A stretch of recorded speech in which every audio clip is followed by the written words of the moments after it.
Bonjour! Alors comme ça, Noël dernier, vous avez voulu faire un sucre d'orge avec des couleurs bien régulières et vous n'avez pas réussi?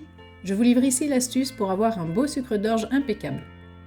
On commence avec l'outil tube, avec l'option Curve. On trace grossièrement une forme de sucre d'orge. Ensuite, on place les points pour avoir une belle forme finale. Pour enlever des points en trop, il suffit d'en rapprocher deux et ils vont se fondre en un.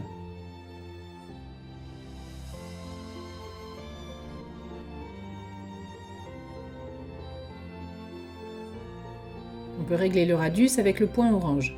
Personnellement, je vais l'épaissir. Pour la suite, il nous faudra pouvoir voir le wireframe. Il faut l'activer en bas en cliquant sur Wire. Dans les 3 points du menu temporaire, on réduit la topologie à 12 car on veut 4 bandes de couleurs, 2 blanches et 2 rouges, de 3 vertex de largeur.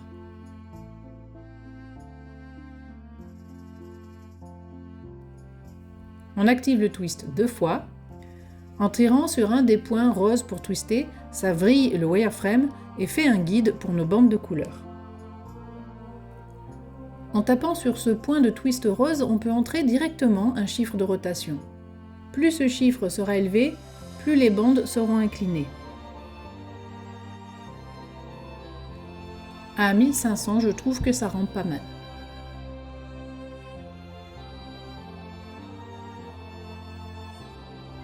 Quand on est satisfait de la forme du sucre d'orge et de l'inclinaison des futures bandes, on peut valider. On va sélectionner l'outil masque. Dans le menu du fall-off, on règle le preset sur une ligne droite pour avoir un masque le plus précis possible. Avec l'intensité au maximum et le radius au minimum, on va tracer le masque pour les bandes. En commençant du bas, on masque les 3 premiers points ou vertex.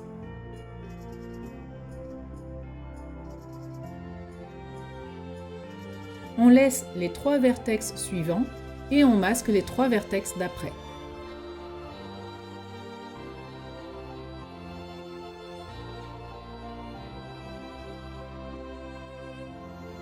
À partir des points masqués, on va suivre les lignes qui s'enroulent jusqu'à l'autre extrémité et masquer point par point, vertex par vertex.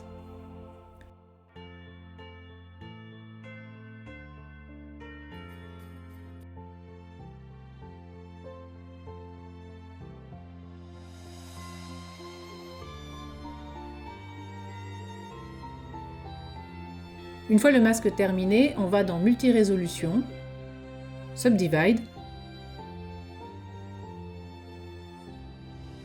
puis dans le menu masque, Sharpen.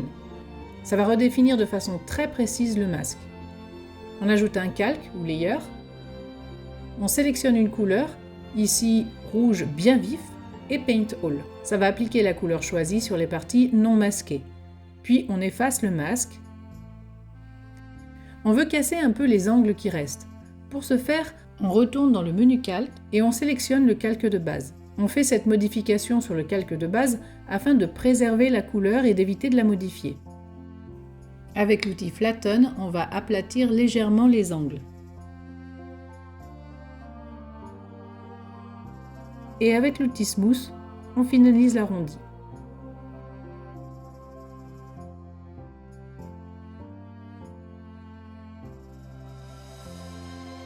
Si on regarde de près, les bordures de la couleur ne sont plus assez définies.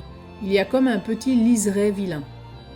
Pour améliorer ça, on retourne dans le menu calque, on resélectionne le calque de la couleur. En cliquant sur les 3 petits points, puis sur masque en face de color, on peut générer un nouveau masque basé sur les pixels de couleur.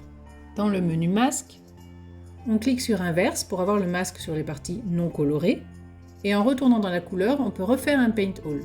Puis on enlève de nouveau le masque en cliquant sur Clear dans le menu masque. Et voilà! Nous avons notre sucre d'orge avec des belles couleurs franches et régulières. Merci d'avoir suivi ce tuto et à bientôt!